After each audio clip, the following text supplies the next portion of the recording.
Welcome to the Fundamental Health Podcast. I'm your host, Dr. Paul Saladino. This podcast is the result of my relentless search to understand and correct the roots of chronic disease and illness. In this podcast, I will share with you everything I have learned about how to live the most healthy and radical life possible. Thanks for joining me on this journey. What is up, you guys? Welcome to another edition of the Fundamental Health Podcast. I am so glad that you are here with me, and I am so excited about Nose to Tail November.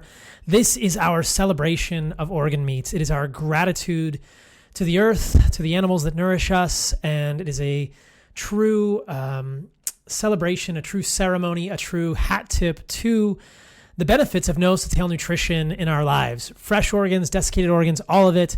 You can check it out at heartandsoil.co. The hashtag is Nose to Tail November.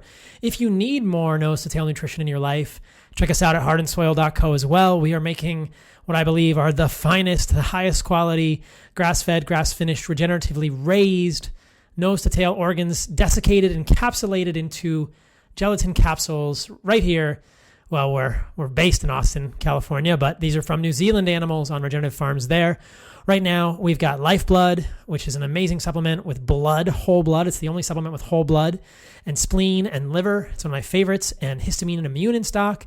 And believe me, there has been a lot of interest after the Rogan podcast. We are working our little nose to tails off to get beef organs back in stock. We've got Immuno Milk, which is a grass-fed, grass-finished colostrum coming back in the next few weeks, along with Heart of the Warrior, and many more supplements in the near future. So we were working really hard to get the supply chain stuff figured out. We know you guys depend on this, and we want to be able to supply you with this good stuff. Firestarter will be back very soon, probably next week. You can always check us out, heartandsoil.co. That is .co for the nose to tail nutrition.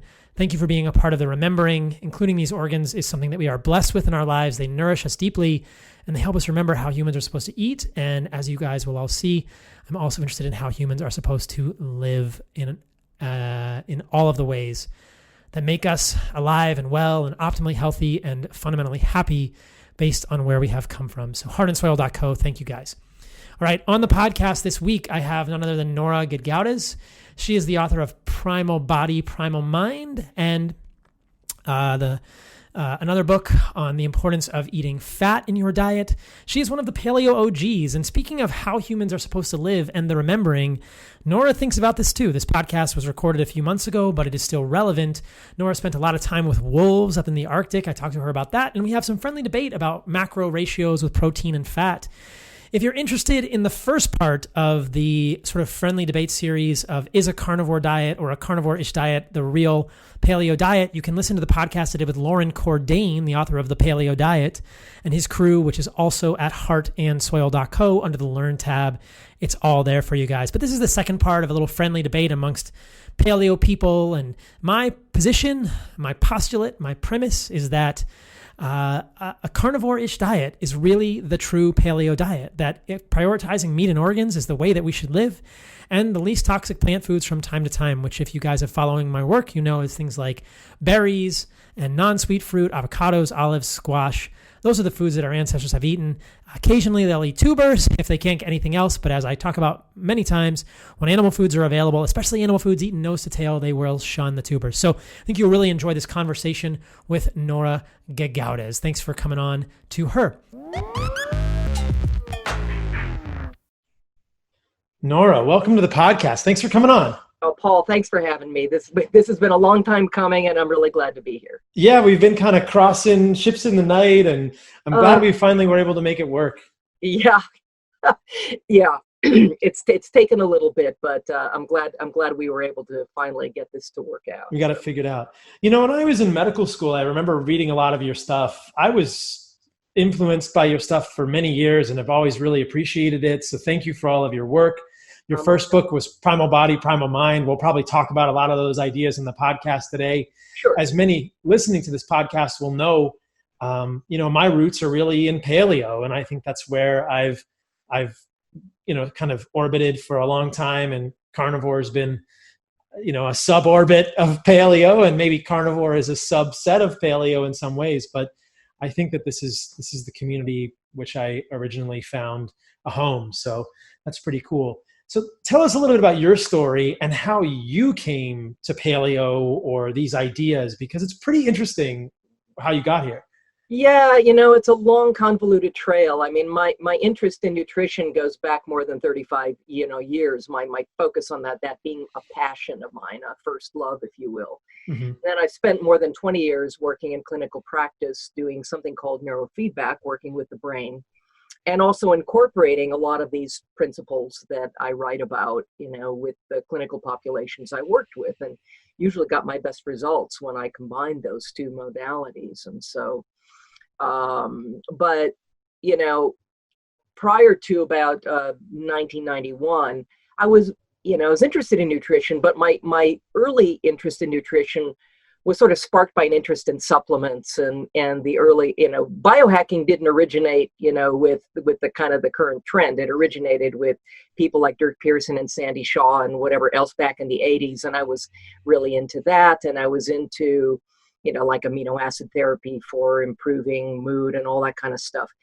But I was bought into, I didn't really have a foundational substrate upon which to build any kind of a theoretical model of what kind of diet was best. I was, there was a lot of promotion even back then of sort of vegetarian and vegan approaches being healthier, and the low fat paradigm sort of ruled the roost, if you will, right? And I was kind of bought into that. And, without really having, I didn't think I had much reason to question it. And then I had an opportunity to travel to the high Arctic, and I spent a whole summer of my life living less than 500 miles from the North Pole with a family of wild wolves in the company of a wolf biologist by the name of Dr. L. David Meach. And he filmed a National Geographic documentary up there called White Wolf, which is still, I think you could probably still find, DVDs of that or whatever out there. I don't know if it's on YouTube or anything, but that was the family of wolves I was with, and that was the biologist I was with. It was just him and me, and that summer, and fairly industrial strength religious experience. But anyway, I was assisting in behavioral research, and we just lived with this family of wolves, and we observed what they did, and we followed them on their hunts, and anyway, there was an Inuit community that we spent a few days or a day or two anyway, prior to heading up there. And then I also spent another day or two coming back. I mean, there's no direct flight to this area, And so it was like taking planes to different locations and then finally just sort of hitching a ride on a cargo plane, which was a Twin Otter, for the last leg to this particular area. And, but anyway, there was a little village called Resolute Bay, and in the Queen Elizabeth High Arctic Archipelago, and there are about 200 Inuit living there, and it's it's basically permafrost and frost-shattered shale and not a whole lot of anything growing. And what you had was a community of Inuit people that was probably leading about an 80% subsistence lifestyle at that point. I think that's changed a lot now, because, and to the detriment of everybody living there. But at the time, they were probably getting most of their food from the surrounding waters, from hunting muskoxen, caribou, and, walrus and, whale and whatever else. Anyway, I was sort of gobsmacked by the fact that, there's nothing growing. I mean, I remember going up there thinking, how am I going to make it through this summer, without any fresh vegetables, without salads, without being able to juice or whatever else? Because I thought that was the cornerstone for health. That had to be the cornerstone for health. And when I got up there, I realized that not only did I not have access to that, but the indigenous people living in that area for the last 10,000 years didn't have access to that. And we're talking high Arctic. There are, lower Arctic regions where maybe you get some berries in the summer and things like that. But really in this area, there really weren't any berries growing that anybody could forage upon. It was really a total reliance upon meat, and especially the fat of the animals that these people hunted for thousands and thousands of years. And I thought, how can they possibly be healthy eating a diet like that? And there were, dead seals laying in people's front yards. That was their refrigeration because it was, it was really cold. And I'm just sitting there thinking about that, and it just niggled at me. It really bugged me. I wasn't seeing overweight people. People seemed pretty happy. The kids were really happy and healthy and rosy-cheeked and curious and, just awesome, bright kids. And I'm thinking, how can they do this without vegetables? And, there was a grocery store there in Resolute that was about the size of the building I'm sitting in, like about this big, Tiny. People may not be able to see on iTunes, but it's a small building. Well, it was the post office. It was a couple of other things right. too, And once every couple of weeks, a twin otter would fly in and dump off some limp vegetables and then a bunch of non-perishable crap, processed crap.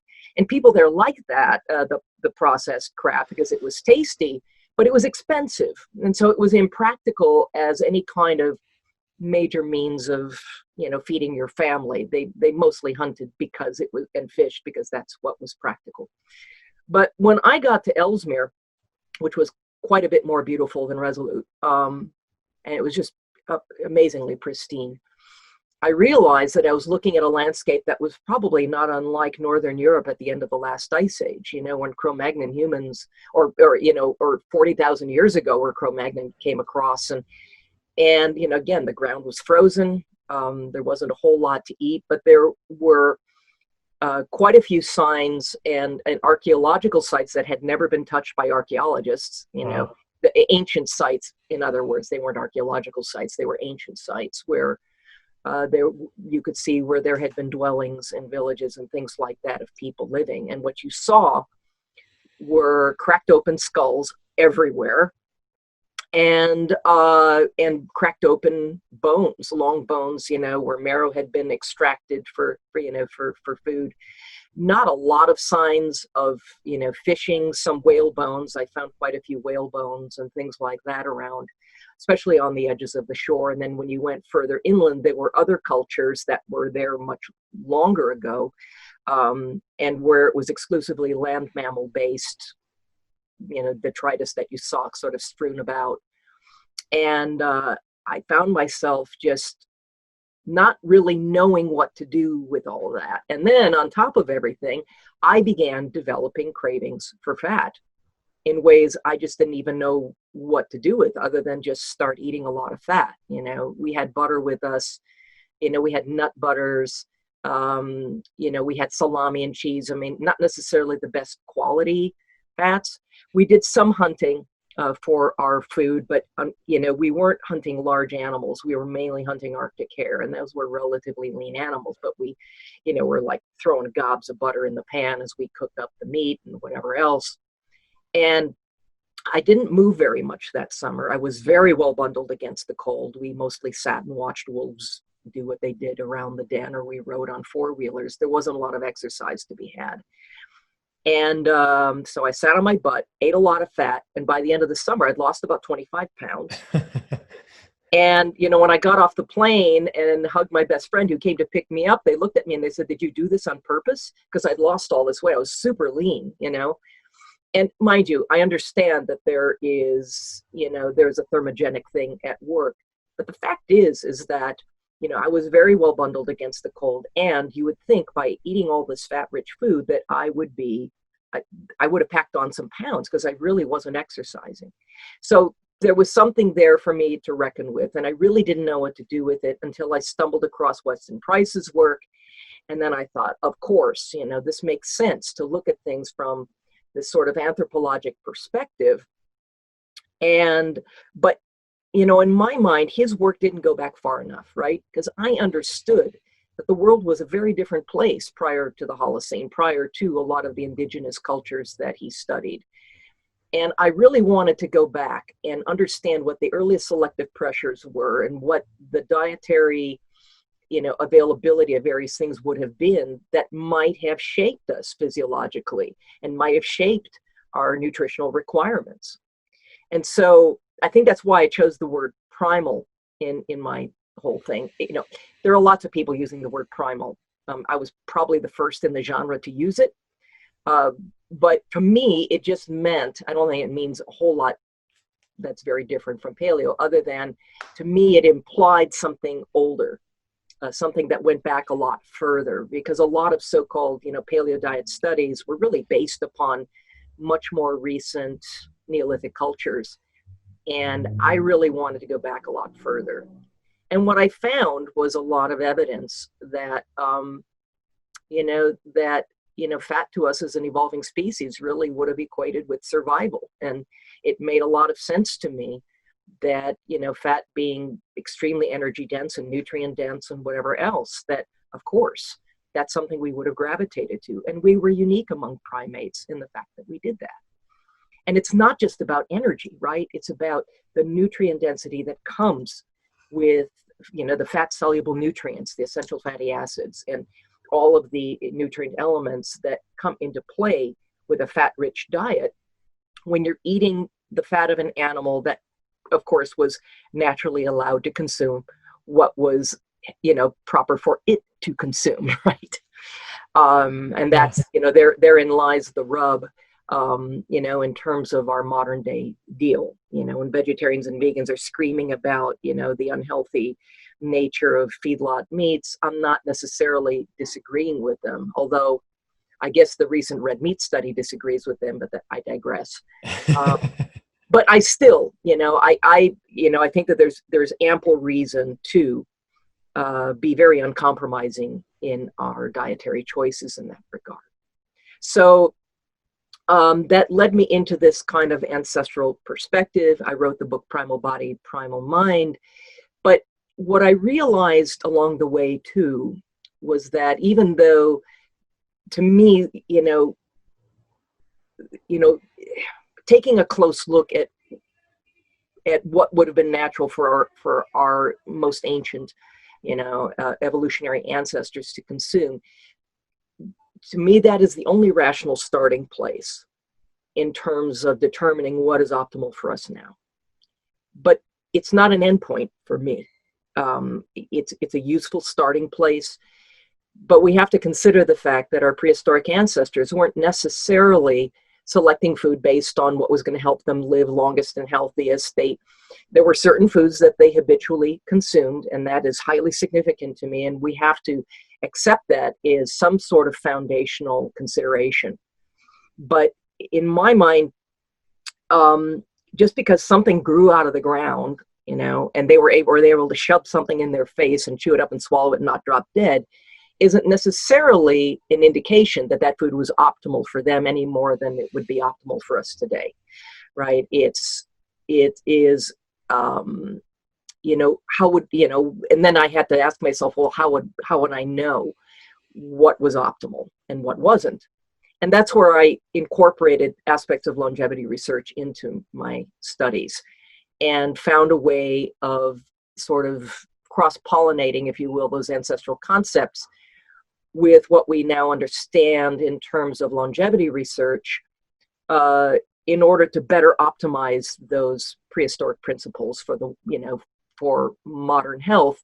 But also I wanted to take into account the uniquely toxic environment that we live in today. I think what we're doing today is living in a far more toxic and challenging and dangerous environment than anything our prehistoric ancestors could have wrapped themselves around, right? It's kind of scary. It goes beyond being scary. Yeah. It's something, I could be a total buzzkill at parties, going on. Well, we should talk about that too. About that too. Can we unpack a little bit about that story? That's amazing. Like, just hearing that, I'm thinking there are so many pieces of that I think are so fascinating. Let's just start with the wolves. Like, you lived with wolves. Like, yeah. Some people wonder if I wasn't raised by them, So you were sometimes I wonder, but yeah. You were in a tent or a cabin, like you guys were just. A lot of the time I was just laying out on the tundra. They would come by and they would like sniff my hair when I was sleeping. I'd see huge prints in the sand right behind my head, where I was sleeping. Well, I had a tent as well, particularly where there was inclement weather or whatever. Could go into the tent and, put a little eye shades on, but it was 24-hour sunlight. And so it was really, it messed with your circadian rhythms a lot, It was a really interesting thing. But Yeah, my sleep habits, sometimes I was just sleeping out on the tundra, or other times, we'd use a tent. We had a camp where we had a couple of tents, and we actually dug down into the permafrost and created a cache where we put fresh meat. And so we brought some onions along and a couple of carrots, things that were going to be a little bit slow to perish that we could add, to our stir fries and things. But, that stuff by the end of the summer, we were out of all that. But so by the end of the summer, you were eating a carnivore diet. well, no, I wasn't actually. We had some kind of boiling bag types of stuff, and and we had some different things. We hunted some, but so the wolves were friendly. They didn't. I mean, people think of wolves. They treated us with either curiosity or indifference, and Wow. I found that fascinating because, and that niggles at me to this day, because really everything in their environment is one of two things: predator or prey. Right. Had I been seen as either, I wouldn't be here. Right. Had I been seen as a wolf, I wouldn't be here, because in fact, there was a trespassing wolf that summer that came into the territory, and they ripped her to shreds. Really? Yeah. And, the foxes and, whatever were terrified of the wolves. I mean, they will go and they will kill off other predators or chase them off in the environment. Even the polar bears are afraid of the wolves. They will chase them off, harass them and chase them off. And obviously prey is prey. And we weren't any of those things to them. I don't know what we were, but they seemed to have an acceptance of our presence. Sometimes they were curious and came by and checked us out a little bit. I never once felt threatened. I mean, I respected the formidability of these are, especially the alpha female, who we cleverly named Whitey. All the wolves were white, but she was a formidable predator, and I wouldn't have wanted to mess with her on a bad day. But No. she was the mother of the pups and whatever. They were, in fact, there were occasions where I remember, the first time this happened, the pups came out of the den area and they saw us sitting there, and we typically stayed fairly still. They didn't like it when we got up and moved around. That made them nervous. So we sat there, and just observed them near the den. And the pups came bounding over. They were really excited to see us sitting there, and they were like tugging at our bootlaces, and it was a strictly hands-off deal. As tempting as it was to just scoop them up and give them a smooch, it's like, no, mom would have ripped our lips off. So, right. Did you observe them hunting? Did you see the wolves hunt? Yeah, and I have an interesting thing to say about that, but just really quick, one of the things that would happen is that I remember Whitey looking at us and kind of, and looking at the pups near us, and she just kind of went and turned around and went hunting for a couple of days and left us to babysit the pups. And it's like, what the hell's going through her mind? What are we to them? They clearly trusted us. We gave them no reason to not trust us. They must have seen us as intelligent and capable enough to watch out for their young. And benign enough to watch out for the young, but I never really fully grasped how they perceived us. They didn't greet us the way they would have greeted pack members. They didn't. Anyway, it was weird. So in terms of hunting, one of the things that is very interesting to note about the hunting habits of wolves versus the hunting habits of ancient humans, when it comes to wild carnivores, like wolves, and this is, true of really most hunting carnivores, they tend to preferentially, or not preferentially, but they tend to go after the old, the sick, the weak, the very young, in their hunting habits, not because that's what they prefer necessarily, but it's because they're opportunistic and that's what's easiest for them to catch.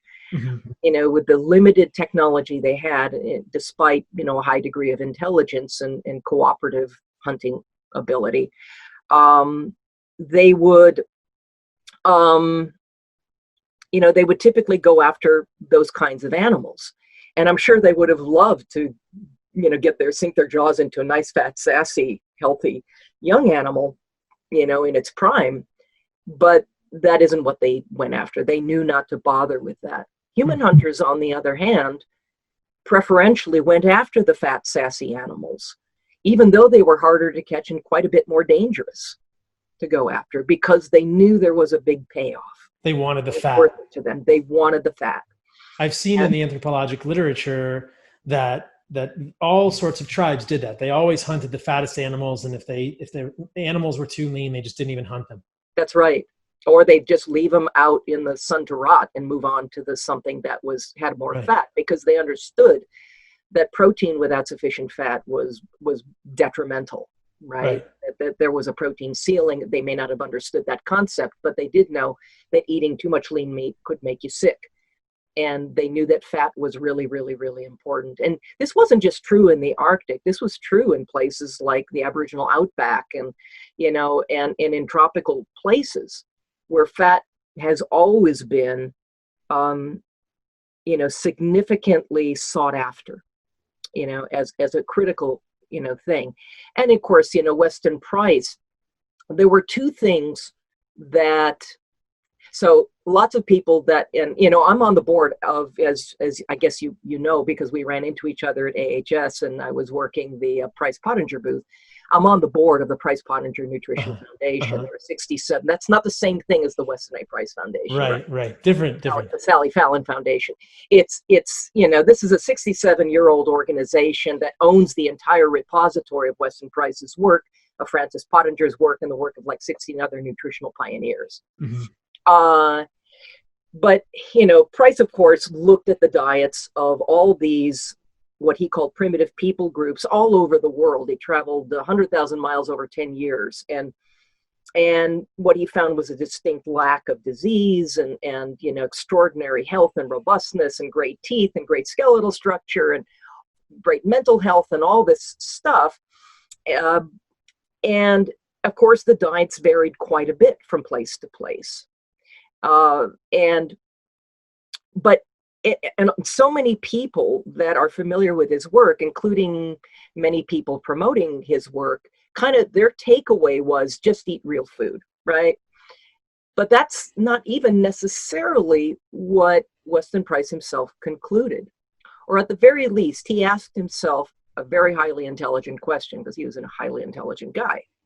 He said, what did all of these cultures where I saw optimal health, what did they all have in common, right? There were two things. Number one, there weren't any vegetarian or vegan cultures. They all consumed as great a variety of animal source foods as were available to them. Everyone. He looked for a vegan culture. He tried to find one. He couldn't find one. He was disappointed. But the second thing, and the thing that kind of gobsmacked me, was that in every single instance where there was, in his view, optimal health, the most important food, the most venerated food, the most sought after food, the most sacred food were those foods that were highest in fat, animal fat, and fat soluble nutrients. And to me, what you have with those two things is certainly the foundational scaffolding, if you will, for the health of literally every single human alive. The idea that everybody's different. You want to see me start tearing my hair out of my head and get me riled up really fast. It's politics, it's nutritional politics, but that isn't, it isn't true. I mean, yes, there is bioindividuality, but the fact of the matter is, as a species, we are much more alike than unalike. In fact, I couldn't agree with you more. What defines us as a species isn't our differences. It's those things that we share in common. And okay, so we all have unique fingerprints, but guess what? We all have fingers. And so, because we all have the same organs and same types of tissues and the same type anyway of enlarged brain. Some work better than others. I'm not going to name names. And we have blood pH of between 7.35 and 7.45 of necessity, and we all have a hydrochloric acid based digestive system, not a fermentative one, as enjoyed by herbivores. As required by herbivores. And as such, we're designed to get most of our nutrition from animals that have synthesized the nutrients we require for us, which is far more efficient, obviously. And it also allowed for a much greater variety of types of fat that make up our tissues, that make up our brain structure. And the single most distinguishing characteristic of the human species, of course, is our unusually large brains that grew encephalized in an unprecedented fashion throughout the course of our evolutionary history. It just grew so rapidly. And when you look at the types of fatty acids that that represent our unique human cognition, the two that stand out are these 20 and 22 carbon fats, arachidonic acid and docosahexaenoic acid, both of which are found exclusively within the fat of animals. And that is a very, very unique characteristic. The primary fatty acid responsible for our unique human cognition, of course, DHA, which is this extraordinary substance, extraordinary molecule. It actually, we have an omega-3 based cognition, and even our closest primate relatives have an omega-6 based cognition, and so we kind of, in fact, the size of our gut, is so much smaller than even our closest primate relatives. And by the way, all the great apes hunted meat, and to some degree, yes, they did, yeah, meat, with the exception of herbivorous gorillas, which, by the way, have a brain only about a third of the size that would be expected of a primate their size. But a chimp, which is supposed to be our closest relative, they have a gut size of about 52% of its digestive tract. So they have a primarily fermentative-based digestive system with some ability to digest and assimilate meat. But ours is only about 20%. And, it's less than, only about half of what should be expected for a primate of our size. And yet we have a longer small intestine, a much shorter large intestine, and we rely on hydrochloric acid. And we need that, not just for digesting protein, but for establishing the signaling that occurs further south down the pike in our digestive tract. We have large gallbladders, obviously, but that hydrochloric acid is also essential for the ionization and absorption and utilization of minerals in our diets. And, we are very, very unique primate species in that regard. So, uniquely adapted to eating animals. We are uniquely adapted to eating animals. There's no question for that. Now, the question becomes, so, and we know from the stable isotopic research happening at the Max Planck Institute of Evolutionary Anthropology in Leipzig, Germany, and all of that, our prehistoric ancestors weren't just carnivores. They were very high-level carnivores in excess even of many of the other carnivorous animals that we co-evolved with. Does that mean, though, that we need to consume as much of meat today as they did? And is that optimal for us?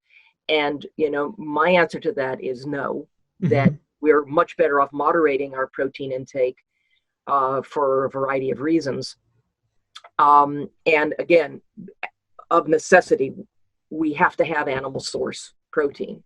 We have foundational requirements for this. We are evolutionarily and genetically adapted to a diet that consists of a variety of animal source foods. But in my belief, relative certainly to what I've discovered along the way, and I think there's quite a bit of research to corroborate, that fat was meant to be of necessity dominate in our caloric intake and fat-soluble nutrients in our nutritional intake. And I think we're better off if we moderate the protein intake to just what we need, as long as our digestive process is working well. And if it isn't, more protein isn't better, the way a lot of recommendations, there are a lot of people that recommend higher protein as we age because people aren't digesting it as well. To me, you just end up with more rotting protein in your gut. The focus really should be on improving digestion instead of increasing protein. So I take a little bit of issue with the carnivore diet, at least some renditions of it that suggest, as much meat as you want, more is better. It's all great. Did you hear the talk that I gave at AHS? No. Do you know what it was about? No. It was about fat. Oh, good for you, man. It was about animal fat, and it was about animal fat as the most precious human nutrient. So that's what, it's funny how serendipitous. Yeah. So that was the talk that I gave. That was the talk that I gave at the Ancestral Health Symposium, and people can listen to that talk. That talk is published. I think that talk is on my YouTube channel if people want to see it. But I talked about many of the same themes that you're talking about: the sacredness of fat in cultures throughout the world, throughout human history, the seeking of fat. And, I think that what's interesting about those stable isotope studies, I don't think that they're saying that humans ate a lot of protein. I think what they're good at distinguishing is where we got our protein from.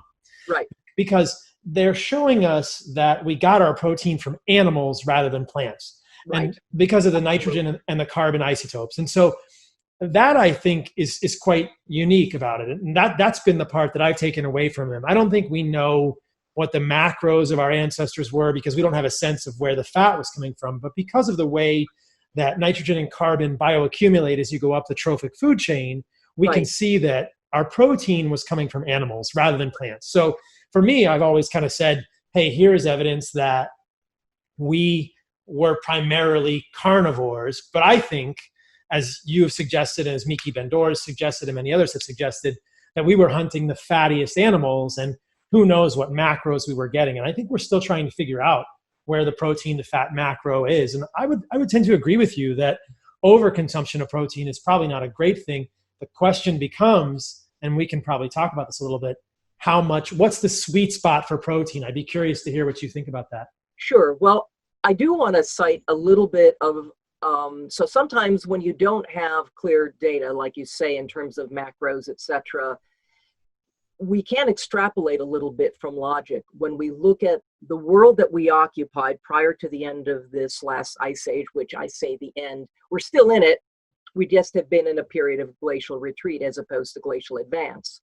But we're still in the quaternary. But at any rate, well, help us talk about those dates a little bit, because earlier you mentioned the Holocene and the Neolithic Revolution. I want to make sure people know what we're talking about here, because the Neolithic revolutions, somewhere between 12,800 years ago and 11,600 years ago, there were some huge upheavals that occurred. Right. And the current the current thinking about this is that there was a catastrophic mass extinction event that rivaled that of the dinosaurs at that time. Prior to that time period, and of course, there were 11,800. They think there was a comet that hit that set up the conditions for the Younger Dryas, which was another plunge into cold. And then, bam, something else happened about 11,600 years ago to throw us out of that, caused sea levels to rise about 400 feet, and literally wiped out 120 additional species of megafauna we used to share this planet with. Right, so big massive animals. Herbivores, right? Woolly mammoths, mastodons, giant sloths, Irish elk, giant aurochs, all kinds of things. You can go on and on and on. There were tens of millions of these animals, and we hunted them. And there's a lot of evidence to suggest we consumed quite a lot of that, in fact. And there's a lot of evidence too to suggest that Homo erectus was eating elephants in Africa, and all of that, right, as a wonderful food package. And the thing is that if you extrapolate from the body fat of elephants, they estimate woolly mammoths had body fat of, probably more than 50%. And then, of course, you're talking about the marrow and the tongue and the brain and all of the 4 inches of subcutaneous fat under the hide that we would have gobbled up along with everything else. So tons of fat on these megafauna. Tons of fat and tons of meat, which is part of why I think we were considered such high-level carnivores. You take down one woolly mammoth, and you've got a family barbecue that's going to last a good week, Or more. Or more.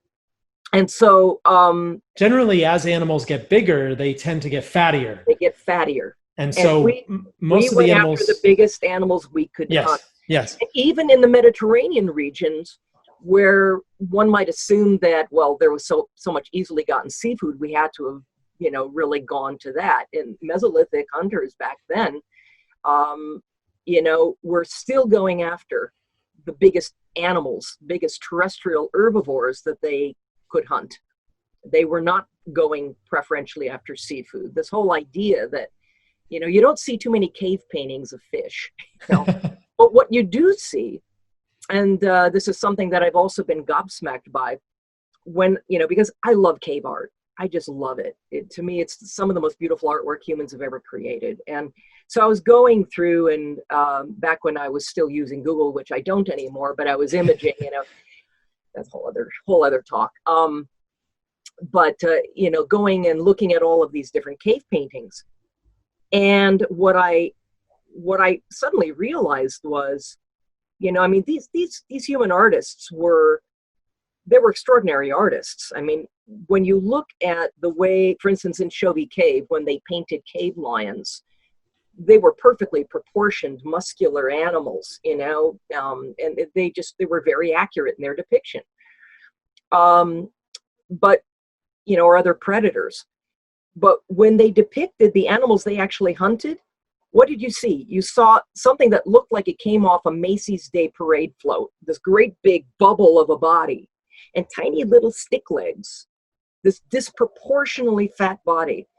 And I think what they were doing was, because these paintings are now understood to be largely shamanic in nature, they were probably, it was maybe like a prehistoric vision board or something like that, depicting what they most sought after in the animals that they hunted.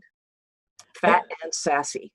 Fat and sassy, yep. The fattest of the animals, because as you suggest, I think that there is clearly a physiologic threshold for protein. Yes. And there's a physiologic ceiling. And if we exceed that, we're probably taxing our bodies in a negative way. Now, I think that the other end of the spectrum is you can go too low on like a ketogenic diet or something. So what do you think of as like a sweet spot for protein for humans? Maybe we can compare our perspectives. Right. So what we know is that that during the period of our development where we need, of course, I wrote a lot about MTOR, right? So this all kind of boils down to MTOR in my mind. And in my view, that's something that we really kind of want to keep at the end of a short leash. We don't want to be activating this metabolic pathway too much. Too much, because we need it sometimes, right? During periods, if we need periods of cellular proliferation and growth, okay. So as babies, if you're pregnant or trying to become pregnant, you're a baby, a child, a teen, an infant, you're going to need more protein. Now, the time period in our lives where we would maybe require the most rapid cellular proliferation, I think we'd all agree would be infancy, right? Well, the amount of protein in mother's milk is about 1 gram per kilogram. I mean, the intake of, or not 1 gram per kilo, 1 gram per 100 grams or so protein content. Infants there was a study that looked at how much protein do infants actually get, and they found that it's roughly 1 gram per kilogram of body weight. Mm-hmm. Now that's during the time period in our lives where we need the most rapid cell growth, the most rapid cellular division. And to me, that's more than we need as an adult. And we know that anything over about 21 grams of protein in a meal or so, 21, 25 at most, is going to activate that mTOR pathway, which stimulates rapid cell division, cellular proliferation. Now, again, if you're growing, baby, child, teen, pregnant woman, trying to become pregnant, whatever, okay. Or maybe you're an elite athlete that, is just, driving your body into the ground, and you need, to replenish your protein stores in a more, aggressive fashion than you might otherwise. Okay, add 25%, maybe onto my basic recommendations. But the fact of the matter is that the majority of us, if we're not reproducing or planning to reproduce anytime soon, in my view, what we want to do is maintain a protein ceiling of maybe no more than about 8 grams per kilogram of what I call estimated ideal body weight. A lot of people use the term lean tissue mass, but who the hell is going to go out and get their lean tissue mass? calculated, right? Some people will, most people won't. So what I tell people is that, well, if you knew you were smoking hot in high school when you weighed 130 and you were really lean and, and whatever, well, then shoot for that weight. It's crude. It's not precise. It's not going to be precise, but that's really the ballpark that I end up recommending. Now, if you're somebody that either has cancer or you're at high risk for cancer, I would drop that down to maybe 0.5, 0.6 gram per kilogram of estimated ideal body weight, because one thing you do not want to do, if you're wanting to keep cancer at bay or address it as something happening in your body, you do not want to overconsume protein.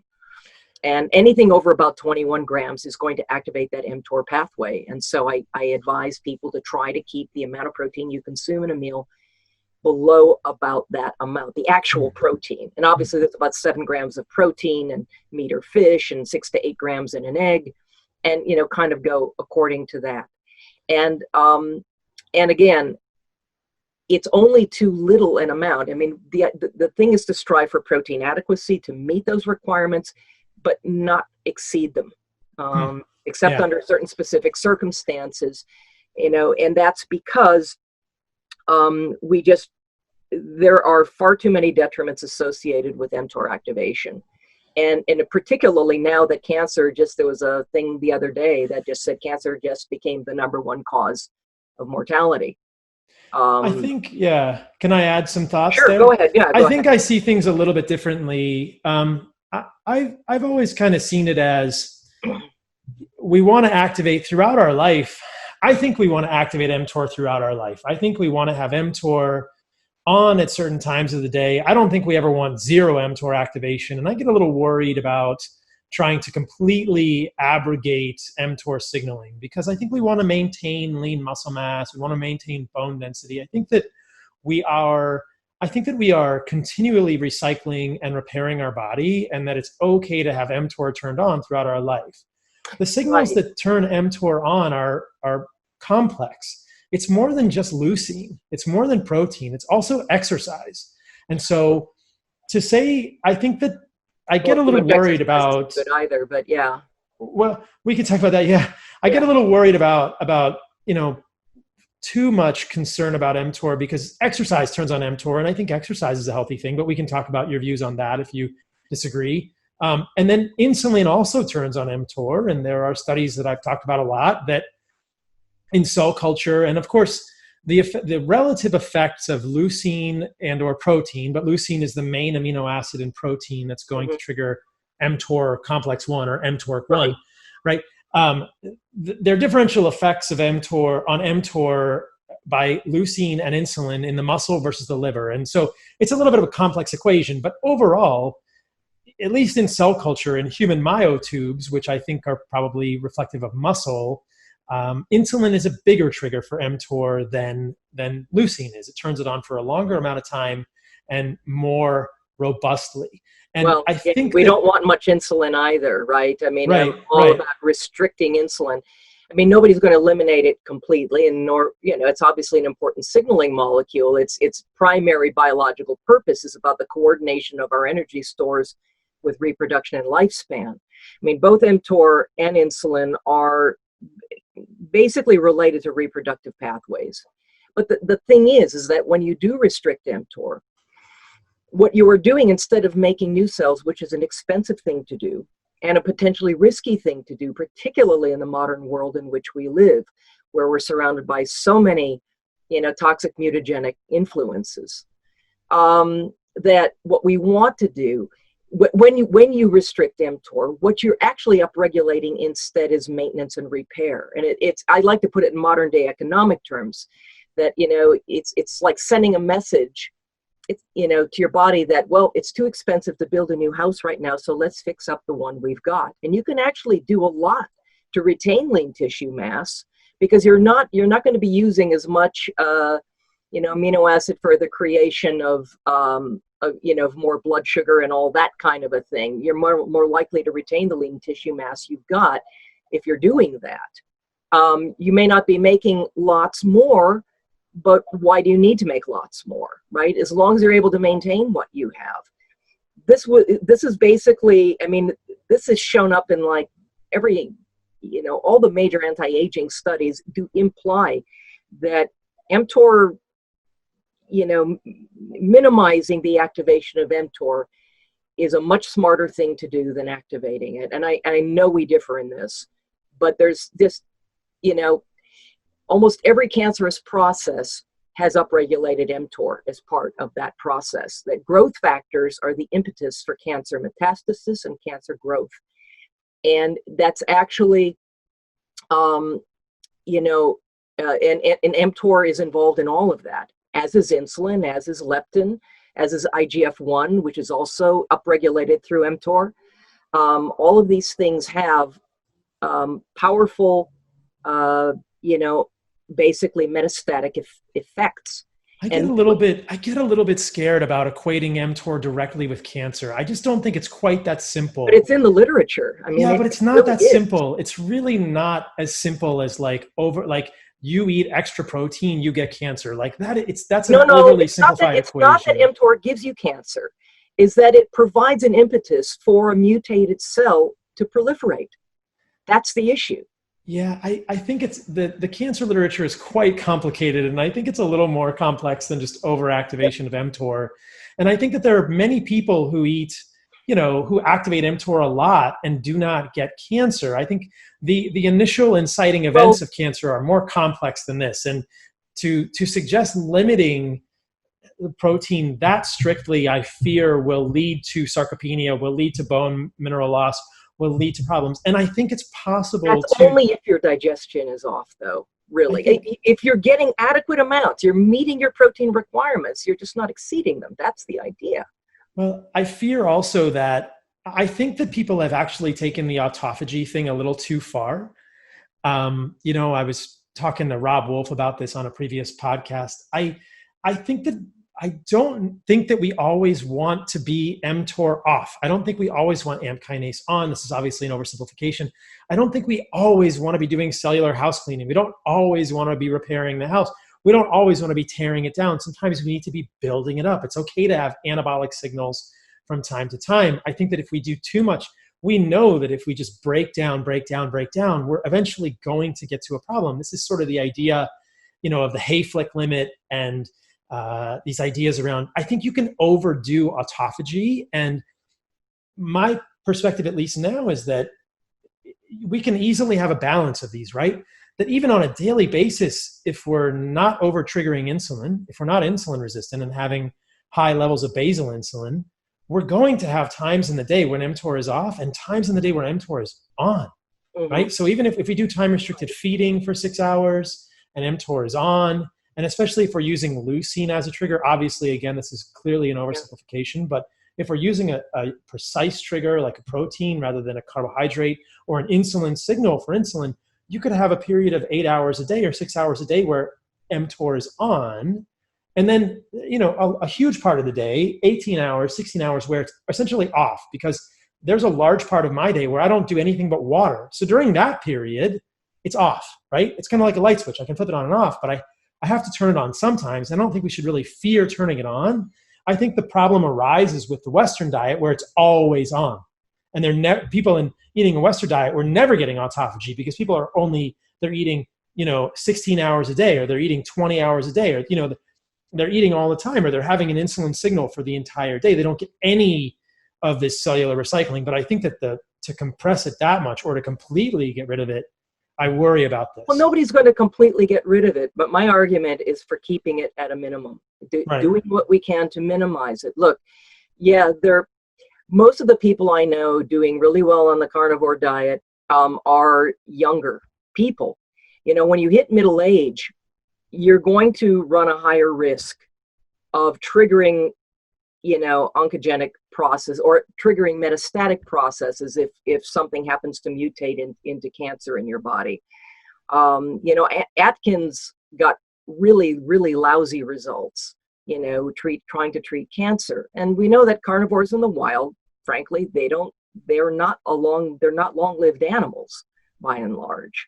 Mm-hmm. And so the idea to me is to, do what we can to minimize those things that particularly in the modern world in which we live, that is so much more challenging in terms of toxicity, in terms of, mutagenic substances that are in our air, water, and food supply, radiation contamination, EMF everywhere. All kinds of things are potential triggers for cancer now, which again is now the leading cause of mortality. So in my mind, anything that minimizes the potential for that metastatic, process, anything that minimizes the potential for cellular proliferation, is probably a smarter thing, particularly as we age. As we move past middle age, it becomes smarter and smarter thing to do. But what's really important is that whatever protein you are consuming, that you are digesting it well and assimilating it well. And that means putting a very strong focus on, making sure that your digestive processes, are healthy and robust, or that you're supplementing with hydrochloric acid or enzymes or whatever in a way that allow you to make the best possible use, the most thorough use of the protein you actually consume. What is up, you guys? Nora and I are talking a ton about the importance of nose to tail nutrition in this podcast. Just wanted to take a moment out from the podcast to remind you guys about Heart and Soil, heartandsoil.co. If you can't get the fresh organs or you don't want to eat fresh organs, as both Nora and I clearly agree in this podcast, it's super important to get nose to tail nutrition, to get the unique nutrients in organ foods. And that's where desiccated organs come in. Check us out, heartandsoil.co. If you need more nose to tail nutrition in your life, we are making the finest desiccated organs encapsulated conveniently in amazing Austin, Texas, from grass-fed, grass-finished animals raised regeneratively in New Zealand. So check us out if you need desiccated organs in your life. Back to the podcast. That's actually another interesting point. I think that if we don't consume protein or we don't consume animal meat, we're at an increased risk of having problems with digestion due to zinc deficiency. If you don't use it, you'll lose it. Yeah, you'll lose the digestion. And so many times you'll hear about people who don't eat meat and their digestion goes to pot. Their digestion gets bad because of zinc deficiency or other cofactors, or choline deficiency, causing a bile acid, inadequacy in the bile. And so I think that there's so many valuable things in animal meat. I think if we underconsume this, we could run into real digestive problems as well. Well, it's not animal meat that, again, my emphasis is on animal fats, in terms of our primary nutritional whatever things. I think that, but there's only limited. There are a lot of really critical nutrients in the meat of animals, but absolutely. There's no zinc, right? There's no zinc in animal fat. I think that animal fat. No, true. That's true. Yeah. And again, I'm not opposed to eating meat. Yeah. And particularly, organ meats and things like liver. We don't talk enough about those things. It's all about chicken and steak and fish fillets and things like that. And really, we have a lot of taboos today around a lot of that. Many of us just don't have a taste for organ meats. But one of the best, smartest things we can do is cultivate a taste for those things, because that's where the real nutrition in meat lies. That's where the nutrient density really is. I mean, liver, in my mind, the ultimate superfood of all time. Liver? There's nothing that can come even close to liver. Yeah. Well, liver's pretty amazing. I would agree with you there. I mean, I'm definitely all about nose to tail eating of animals, and anyone that listens to my stuff will know that I'm a strong advocate for that type of eating, and that we should complement those clearly. One of the things I wanted to ask you about with the wolves was, when you saw them hunt, did they just eat the meat? Did they eat the organs? I mean, what you always hear about these animals is that they will eat the organs, but I have a funny story to tell about that, because the preferred thing was always the organs, right? They went for that first and foremost. Particularly the more dominant animals would go after the heart and the liver and things like that. You hear a lot of vegans talk, and they will say that, the very first thing that carnivores go after is the stomach, because that's where the vegetable matter is and that sort of a thing. So here's a funny story. One of the things we did was we hung on to the stomachs of the animals that we killed and hunted, and we kept them handy. And we would try different types of meats that we would toss out to the wolves and see what they did with it, right? And of course, they were gobbling up any, they would regular meat or whatever else, they gobbled up like crazy. But when we tossed the stomach out, the normal reaction was that for them to walk up, sniff at it, and sometimes they would turn around and urinate on it. I mean, or they would just walk away. There was an elderly wolf that she was actually the alpha female in the white wolf video, but she was old and arthritic or injured. I don't know if she was arthritic, but she was, clearly limping around and not able to hunt anymore. So she was hungrier.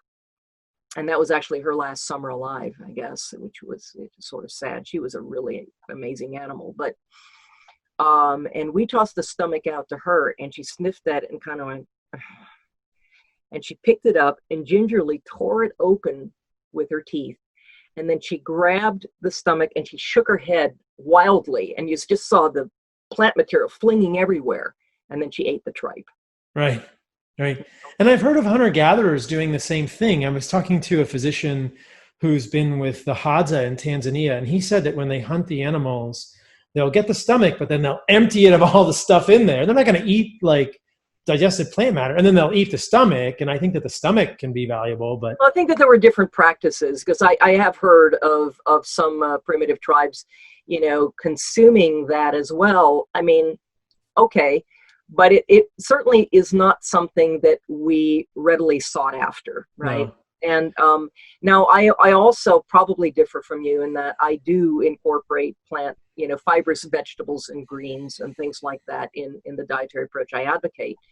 And I think that there is certainly, ample evidence that there are, yes, I readily acknowledge the anti-nutrients in many plant-based foods. However, there are also some positive hormetic effects that can be gotten from some of those that are very well documented, and that I think that plants have something to offer us. They also provide us with, and this is again something that is, I think that some plant foods have more to offer us today than they ever used to during our long evolutionary journey. From the standpoint of, we have an embattled microbiome today by so many things, by chlorine and fluoride in the water supply and sterilized soils and, and antibiotic use and, overuse of antibiotics, either pharmacologically or through, crappy meat or whatever it is, and lots of people have messed up microbiomes. And the thing that, we have an epidemic now, if you want to call it that. It's not an infectious thing. We don't want to see vaccines against autoimmune. But at any rate, we have this prevalence of autoimmunity now on a global scale that's pretty unprecedented. Yeah, I agree. Right. And it's a big deal. And one of the things that's going on, and I'm not a big fan of a lot of AIP programs and things like that, because they're too generalized. And autoimmune paleo type programs. Paleo, yeah. Right. Yeah. Look, it's possible to just have an immune reactivity. In fact, I have a client like this, to just chicken and broccoli, and yet that would normally be okay on an AIP program. Mm-hmm. Things are just too generalized. But one of the things that is really important in improving what's called oral tolerance, the ability to be able to tolerate a wider variety of foods, is through microbial diversity. And one of the best ways of cultivating microbial diversity is through dietary diversity. I would disagree with you strongly there. There is no evidence that I have seen that dietary diversity has anything to do with microbial diversity. Well, I strongly disagree with that. Researchers would greatly disagree with you on that. I disagree with that strongly. There are specific studies that I've cited in the past that plant fiber has zero effect on alpha diversity. And in studies with carnivore diets, they've done studies. There's a study at Harvard where they put people on a carnivore diet for a week. there was no change in alpha diversity. And if you look at the hunter-gatherers in Africa, they don't have a diverse diet. They eat like 5 different foods. They might eat a couple of plant foods. They aren't subjected to a lot of the same, stresses and pressures that we are in modern civilization either. Right. I do think diversity is an important thing, but we have to be very careful with measures of diversity, because just having a high alpha diversity isn't always the answer, because you can have lots of bad bugs. But in general, probably an alpha diversity that's higher is better if you don't have an overgrowth of gram-negative aerobic or anaerobic that's just organisms. The thing, right? So, right. Fiber, those things not everybody tolerates. I don't say everybody has to eat plants. Right. But I do think that a variety of plant foods is not a dumb thing in this day and age when our gut biome is under so much assault. But I'd have to, maybe you can send me that research, because I've never seen any convincing research that the diversity of the gut is in any way, shape, or form tied to the diversity of our diet. I've tested my gut diversity on a carnivore diet. I know multiple people who've tested diversity and seen very high diversity on a carnivore diet with limited foods, right? So I think I really rebel against this notion that a diversity of foods equals a diversity in the gut. I think it's a diversity of experience, that we should be getting some dirt, we should be out in the sun, we should be in waterways, obviously don't get Giardia swimming in a lake or river, but I think one of the best ways to increase diversity is to have an animal, to pet a dog, to be in the, I think that we've gotten the diversity thing wrong. Not all the bacteria that you get from petting a dog are necessarily commensal to our guts, right? It's the endospore forming bacteria that were the probiotics that we were meant to consume. But cultivating a microbiome is something that we don't really know how to do this. I'm talking about gut biome, but yes, there's a whole biosphere or whatever in our body, a microbiosphere that involves all of our tissues, and right. So yeah. I mean, you look at things like probiotics, and probiotics don't really colonize the gut. They're signals. And so I think that everything we're coming into contact with is going to create signals to our microbiome, but I've not seen very good research to suggest that we have a great grasp of how to get a diverse microbiome. But I think that anthropologically, ancestrally, it's a lot of the behaviors that we do. And certainly eating a junk food diet is not going to be good for that. Eating processed sugars, this is not the way to get a diverse microbiome. But I'm very curious about this notion that we have to eat a variety of foods to get a diverse microbiome, and I haven't seen it borne out in the literature, because fiber doesn't increase alpha diversity. Kids on ketogenic diets that are high fat, low fiber don't have lower alpha diversity. And on studies of carnivores, there's no lower alpha diversity. So, I mean, carnivorous humans. Yeah. I mean, certainly we know that there's fermentable fiber in animal source foods, and some of that fermentable fiber is richer. I mean, and is more prebiotic than even FOS. That's sure. The common supplemental prebiotic, and so I certainly include animal source foods as part of that diversity, and I think eating a diverse range of animal source foods, but diverse plant foods also provides a diversity of additional nutrients. And, some of those nutrients are going to have hormetic effects that I think are beneficial to us today in a way that are good and reasonable to take advantage of. And of course, herbs have always been, herbs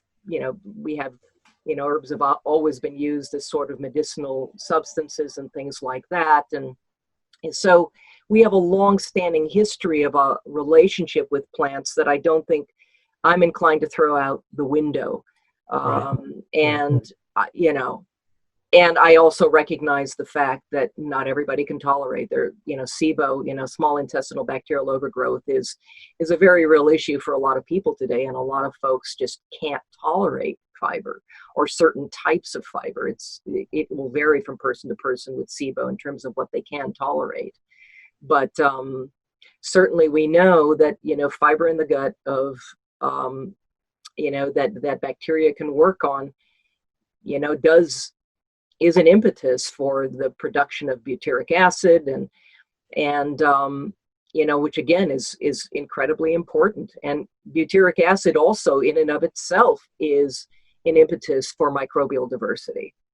And sort of as you pointed out, however, people I always kind of point this out as a counterpoint that that we can use other short chain fatty acids like isobutyrate just as easily as we can use butyrate for the colonic epithelial cells. So I don't think that we need to be hyper focused on butyrate coming from plant fiber.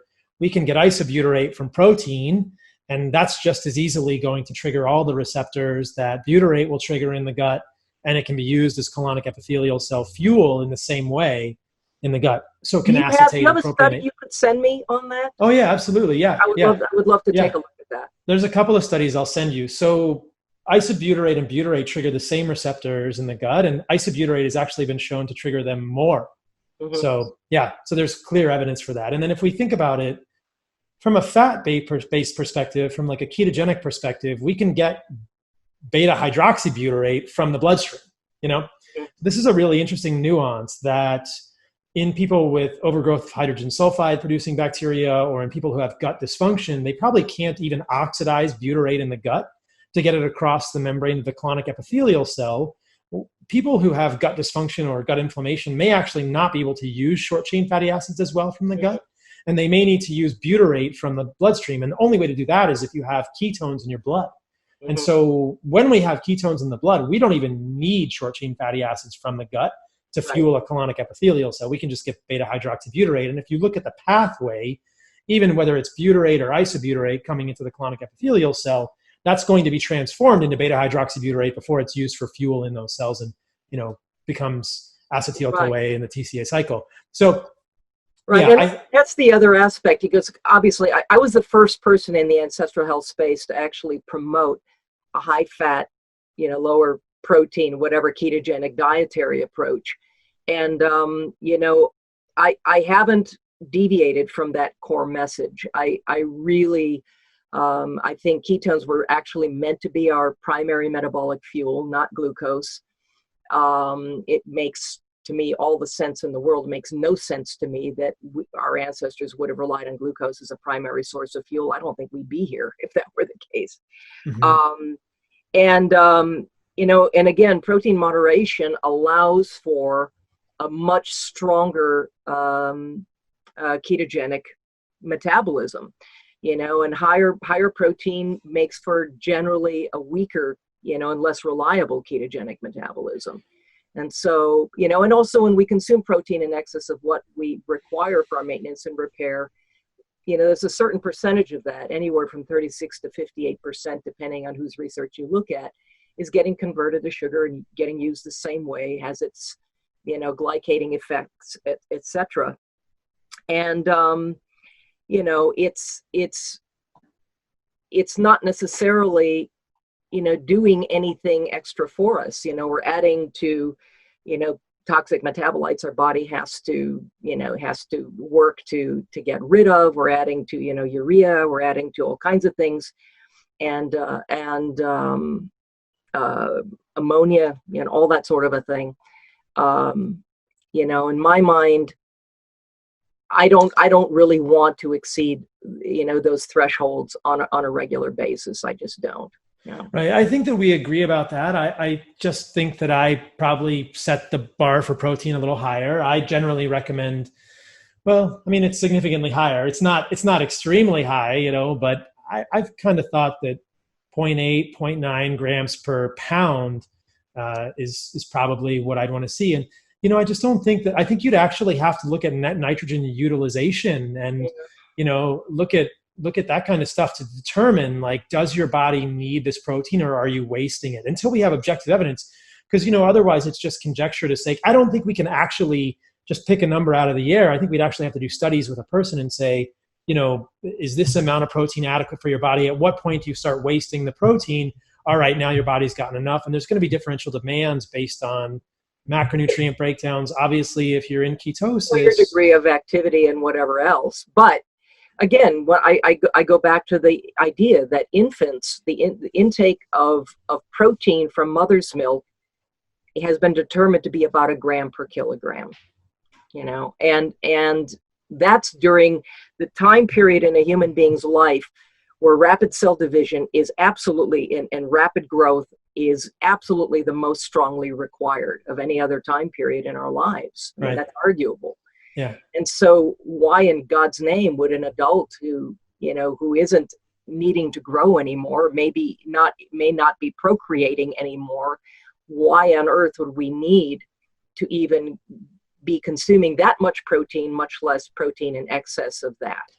I think we also have to remember, it's quite complex. I don't know that I would go so far as to use that as a proxy for adults. I mean, this physiology is quite different, and the body can, we don't need much cell growth.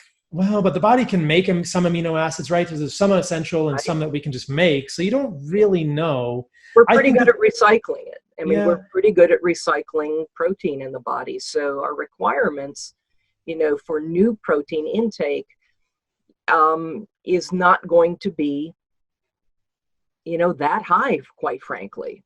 And I don't know why anybody would want to exceed what's adequate. I mean, and it's a great way too of just, it's expensive for starters, but just from the standpoint of health, in my mind, I've not seen evidence that more is necessarily better. And I worry about if somebody's doing better on higher protein, other than them being perhaps an elite athlete or somebody that, maybe they're trying to repair a broken bone or something where they need to make new cells. Although maintenance and repair, I don't know necessarily that more protein is going to be better, but I just don't, I worry more about a person's digestive health in that regard. If they're eating more protein, if they feel that eating more protein is better, and they're eating a lot of protein to try to feel better, I worry more about the quality of their digestion. And in fact, in my practice, I've generally seen evidence of either malabsorption or digestive issues in people that feel the need to eat more protein in order to feel better. The other thing I wonder about with the fat to protein ratio, I mean, we kind of touched on this earlier, is that there are unique nutrients in fat and protein. And so I think, though we're thinking, when we say protein, a lot of people might think of muscle meat. I'm thinking of both muscle meat and organ meat as protein. Sure. Yes. And, I think it's important that if we get too little protein, we won't get the nutrients that come with the protein. And so when I've looked at, how much zinc do we need? How much copper do we need? How much selenium do we need? How much riboflavin do we need? How much folate? How much biotin? I'm not convinced that I'm not convinced that at 0.7 or 0.8 grams per kilogram of body weight, which is pretty, in my opinion, pretty low, I'm going to be able to get enough of those nutrients. I'm going to get a lot of fat. That's almost like a traditional ketogenic diet. That's almost going to be like 90% fat and 10% protein by calories. I mean, you think I'm 170 pounds, right? So if you do, you split that in half or even a little more than half, I'm maybe 75 kilograms. And then if you take 0.7 of that, I'm only supposed to, by that metric, I would only be eating 50 or 60 grams of protein a day. That's quite a small amount of muscle meat and organs for me as a 170 pound male. 70 grams of protein would be less than a pound of meat per day. That wouldn't even be that would be like 10 ounces of meat total for me in a day. And some of that's going to be organ meat. So it would be like 7 ounces of muscle meat and a few ounces of organ meat. I'm not convinced that in that amount of meat, I'm going to get enough of the nutrients that I need. It seems to work out much better when I expand it to about twice that amount. I'm not talking about 300 grams of protein a day, but I'm talking about 150 grams of protein a day for somebody like me, because as I'm getting 150 grams of protein at 0.8 or 0.9 grams per pound of body weight, then I'm getting, then I'm going to eat 3 ounces of liver and kidney, and I'm going to eat about, a pound plus a pound and a half of steak, sometimes even, a little more than a pound and a half of steak. And if you look at the nutritional content for the micronutrients, then I'm getting to probably what I would expect to be the micronutrient adequacy. I think if we go too high on fat, we're going to miss out on all the micronutrients that are unique to protein. Yeah, to me, again, the mTOR thing is, I think in this day and age is much more important than it probably ever used to be. And it's something that I think we really do need to be factoring in a lot more. And so, in terms of the nutrient content, obviously, organ meats and things like liver and whatever else are going to provide us with way more nutrient density than, say, muscle meat would. And there are a lot of nutrients that you're just not, we have to eat, again, a variety of animal source tissues and not just muscle meat. But most people, their idea of meat is muscle meat. Their idea of nutrition is that. And, it's you might not get enough if that's all you're eating is muscle meat. Right. And I think muscle meat has a role. I just think that muscle meat has a unique set of nutrients. Organs have a unique set of nutrients. And if people don't want to eat the organ meats, there are all of these companies which make it a little more, more feasible. Yeah. So when you were in Resolute Bay, I thought this was another thing that I just wanted to touch on before we wrap up. Like you were essentially living with Inuit who were doing, you said 80% sustenance eating. Like, were they decrepit? You said the children were happy, right? They were, the people that I saw, and I wasn't there for a long period of time. I just sort of made general observations over a very short period of a day or two. Oh yeah. So I wasn't like watching people go out and hunt and whatever else. It's just that I learned what I learned while I was there with the people that were hosting me there and asking a bunch of questions and whatever have you. That there was quite a lot of subsistence, procurement of food, and a lot of that was out of the water and also from the land. And of course, it was permafrost, stuff wasn't growing, so they weren't eating it. But they weren't eating, plant foods much at all. And I saw generally people I didn't see, and it was. That community was also a dry community. In other words, they weren't allowing alcohol into that community, which was probably a good thing. And so people were generally seemed pretty healthy to me. I wasn't seeing a bunch of obesity. I saw, active, bright-eyed, kids and, adults that looked, fairly healthy to me. Kids that were probably low carb. Yeah, I'm sure they were extremely low carb. Yeah, low carb kids. Yeah, and so that speaks to. Again, it's not a controlled experiment, but it begins to speak to the fertility of the people, and that sort of a lifestyle, and the ability to carry and raise a child, maybe without a lot of carbohydrates. I think people think about this a lot as like, oh, kids need carbs, but who knows? I think we're still learning. So, well, where can people find more of your work if they want to look at your stuff? Right. So I've got my books, obviously Primal Body, Primal Mind, and also Primal Fat Burner being the more recent book. And there's also an ebook I have called Rethinking Fatigue, which is all about kind of the myth, I guess, is what I call it, of adrenal fatigue, adrenal burnout. It's understanding what your adrenals are really telling you and what you can do about it. And my primary blog and website is primalbody-primalmind.com.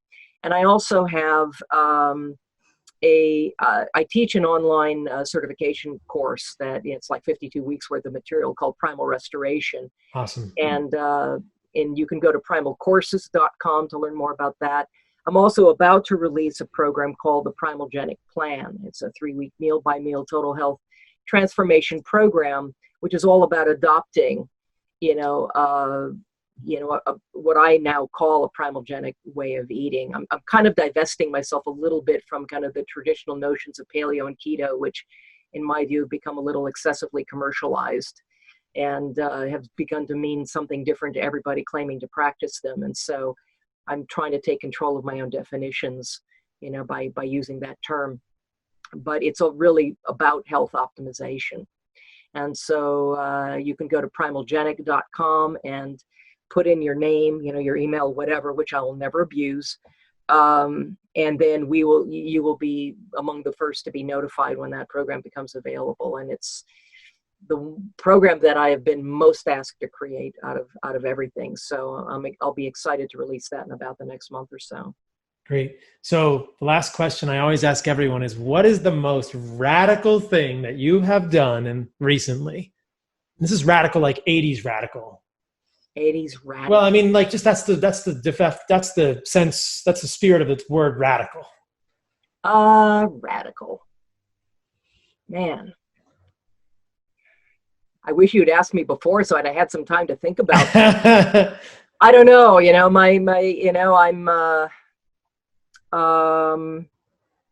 I've been putting some time into studying primitive skills. I don't know how radical that is. That's pretty radical. What kind of skills? well, I mean, this has been something I've been interested in my entire life, so everything from fire building to cordage to, that kind of, thing, all of the, I've done my share of, foraging classes, which are really, really interesting and telling in terms of what our ancestors might have done. And I don't know, there's some of that. I've also done a lot of study and inquiry into, the use of, shall we say, visionary plant medicines. And that's an area of tremendous interest to me too, that may have influenced our evolutionary development in other ways, but that goes slightly beyond the whole dietary thing. So yeah, some fascinating concepts. Yeah, I really like the survival stuff and the foraging stuff as well, and the hunting stuff, I guess, primarily. So that's cool. That's definitely radical. Well, thank you so much for coming on and having this discussion. I really enjoyed it. I think that one of the things that I strive for and that I want to continue to do in the podcast is not to make it an echo chamber. And so I really appreciate the discourse, and I think differences in opinions are healthy, and it's good for people to see different sides, and that's how we all learn and grow. And so I really appreciate you coming on and sharing your ideas, and I'm so excited to continue collaborating, and I'm definitely going to send you studies about isobutyrate. Excellent. I look forward to that, Paul. Okay, great. Yeah, I look forward to staying in touch. All right, you guys, thank you for listening to that podcast. Hope you enjoyed that friendly debate. I thought it was so cool to hear about what the wolves did and what Nora observed with these animals, and also the Inuit and all that she saw in the Arctic and her perspective on Paleolithic diet. I think we definitely agree, Nora and I do, about meat and organs. That's a huge part of all this and a really big piece of this whole equation. And I think we need a little more protein than Nora does. I do think the fat is important, but if you don't get enough protein, you won't build muscle, et cetera, et cetera. Totally respect your opinion. Thank you to her for coming on the show. Really had a good time with this one. Please check out my sponsors, heartandsoil.co. You guys know this is my jam. I talk about it all the time. Join us for Nose to Tail November. # Nose to Tail November. Get some organs, either fresh or our desiccated organs. We're working so hard to get everything back in stock. Always check in with us. You can always email me, Dr. Paul, Dr. Paul, at heartandsoil.co. That's .co, with product questions or questions about how to construct a nose to tail carnivore diet. Happy to help you with that. I spend a lot of time answering emails these days, and I like it because I like to hear the feedback. I like to hear what works for you guys and what doesn't. Check out whiteoakpastures.com, belcampo.com, chilitechnology.com. Carnivore MD is the code for all those. ChiliPad, Uller, cindergrill.com, and blueblocks.com, BLUBLOX.com. Thank you to all my sponsors. This podcast would not be possible without them. And you know what? It means that I get to sleep on a chili pad, which is freaking amazing, and Uller. It's amazing sleep. It means that I get to eat meat from White Oak Pastures and Belcampo, which makes me happy. It means that I get to wear glasses from Blue Blocks, so my eyes are protected from blue light. And it means that I get to cook my food on a cinder grill. So I'm stoked because I get hooked up when these are my sponsors too. You guys are going to love them. I would never have anybody on the show that I didn't think was a good thing. And believe me, a lot of people come at me for sponsorship. Like these greens companies, I'm like, hell no, you ain't coming on my show. You guys should not be eating greens. I don't want people to eat greens unless it's April Fools. So anyway, don't be a fool. Don't eat greens. I'm just kidding. You guys aren't fools if you eat greens. Check us out at heartandsoil.co. Get nose to tail nutrition somehow. Sign up for our newsletter at heartandsoil.co. If you guys follow me on Instagram, you know that I went hunting this weekend and I shot a deer respectfully with my bow. There's a picture of me with a heart. I think it caused some squeamish people to unfollow me, but that's okay because they'll be back. And I know that all you guys who are part of the remembering understand that this is actually how we're supposed to be living as humans, and we shouldn't be squeamish with regard to this. We should do it respectfully. And my goodness, I respect that deer every time I eat it in a way that is different than food that I just get from the grocery store that I'm not connected with. So it was really nice to be able to go out and do that. I got to go with my team to Enchanted Rock on Friday night. That place is amazing in Texas, but you don't want to go there because it shouldn't. I don't want it to get overcrowded. But if you're in Texas, you should check out Enchanted Rock. Cool. There's a cave on top.